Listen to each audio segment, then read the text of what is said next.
డిబేట్లో ఇవన్నీ క్లియర్ చేస్తానికి మరి వాళ్ళైతే సిద్ధంగా ఉన్నారు. నేను కూడా సిద్ధంగా ఉన్నా, చూద్దాం. Okay right. అదే విధంగా 13,000 రూపాయల స్కామ్ చేసిండు బ్రిటిష్ వాళ్ళ దగ్గర 1940లో అని చెప్పేసి మీ నోటి నుంచి రాగానే విన్నా. అవును, మనము క్విట్ ఇండియా ఉద్యమం జరిగింది మన దేశంలో. క్విట్ ఇండియా ఉద్యమం జరిగింది ఎప్పుడు 1942లో స్టార్ట్ అయింది.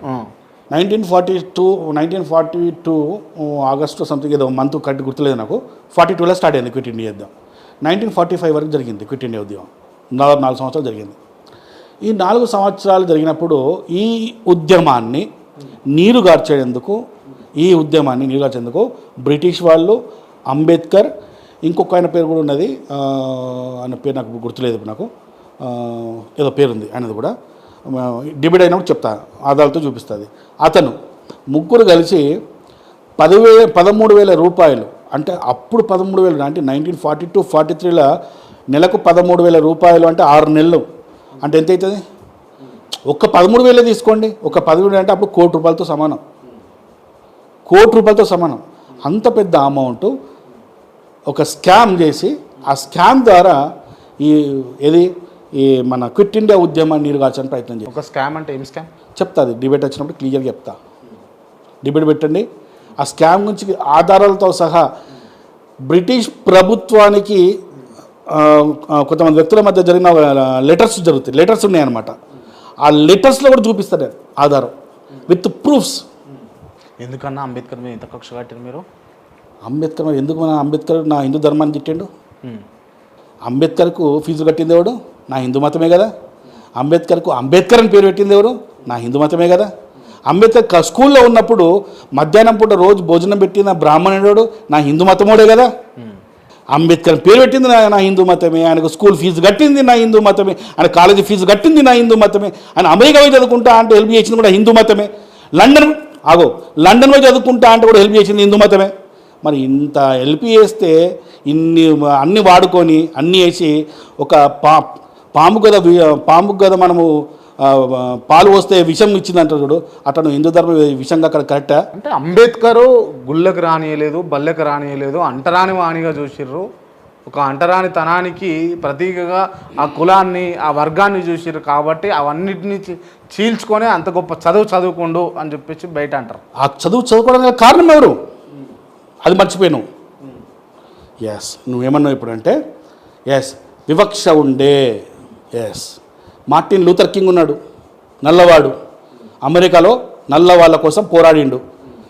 ఆ నల్ల వాళ్ళ పోరాడేటప్పుడు నాకు ఈ క్రిస్టియన్ మతం వద్దు, ఈ క్రిస్టియన్ మతంలో ఉన్న వాళ్ళందరూ మనల్ని వివక్ష చూస్తున్నారు, వాళ్ళ చర్చిలో కూడా మనం రాణిస్తలేరు, వాళ్ళ ఇంట్లో కూడా మనం రాణిస్తలేరు అని చెప్పేసి ఆ రోజు ఆయన మతం మారి వేరే మతంలో పోయిండా?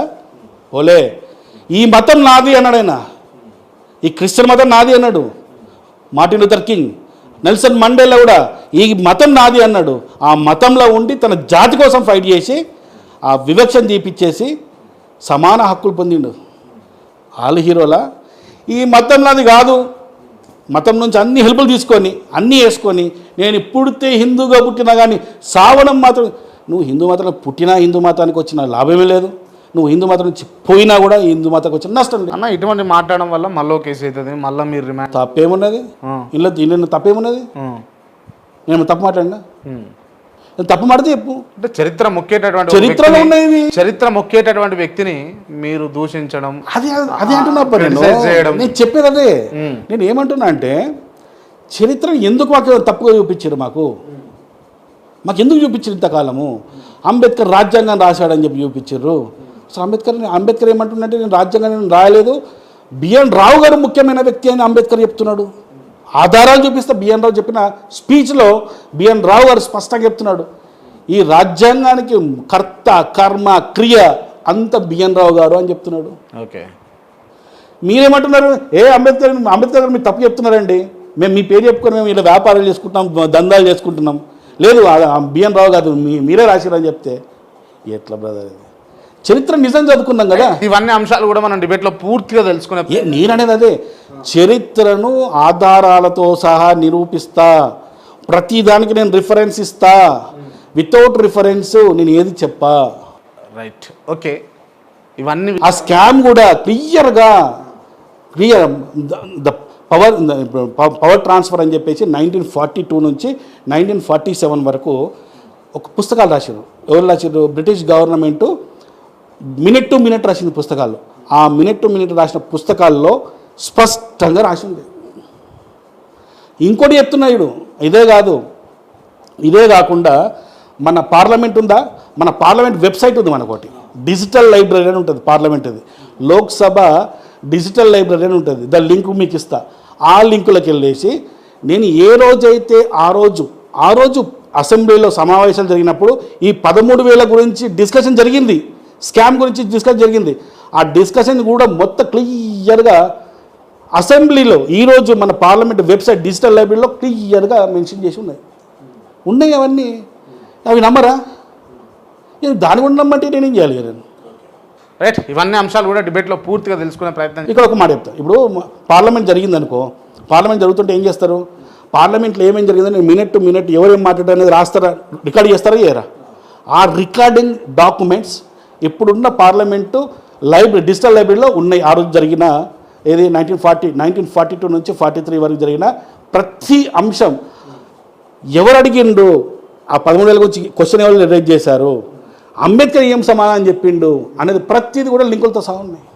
అందులో ఉన్నాయి.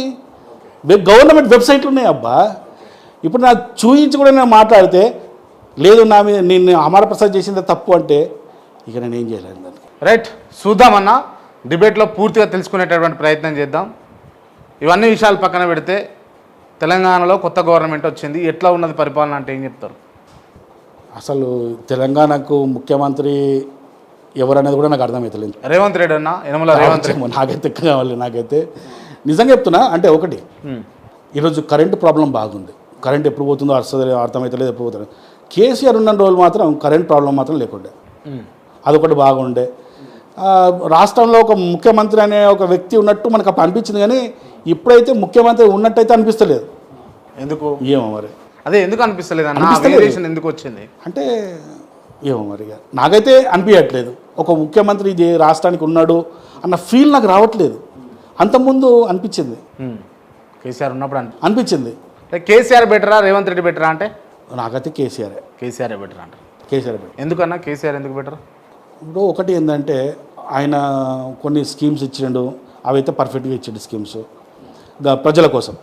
ఇక మన కోసం మనకైతే హైదరాబాద్ డెవలప్మెంట్ చేసిండు. కరెంటు ఇప్పుడు మనకు కావాల్సిందంటే కరెంటు కావాలి. మన ఇంట్లో ఉన్నప్పుడు వాటర్ కావాలా, కరెంటు కావాలా, ఇవి అయితే బాగానే ఉండే. ఇప్పుడైతే చాలా ప్రాబ్లం వస్తుంది. కరెంట్ ఎప్పుడు పోతుందో అర్థమైతే లేదు. నేను మీలానే నా ఇంట్లో కూర్చొని ఇట్లా ఏది వీడియో పెడదామని కూర్చునేసరికి ఒక్కోసారి కరెంట్ పోతుంది, ఒక గంట సేపు రాదు, కష్టమైపోతుంది. ఎవరికి వేసిరా ఓటు? ఎవరికి వేసారు మీరు? బీజేపీకి వేసిరా? నరాల్లో బీజేపీకే వేస్తాం మేము. ఎంపీ ఓట్లు మొన్న వేసినా కూడా బీజేపీకే. కేసీఆర్ పరిపాలననే బాగుంది అంటే ఇక్కడ బీజేపీ పరిపాలించలే కదా.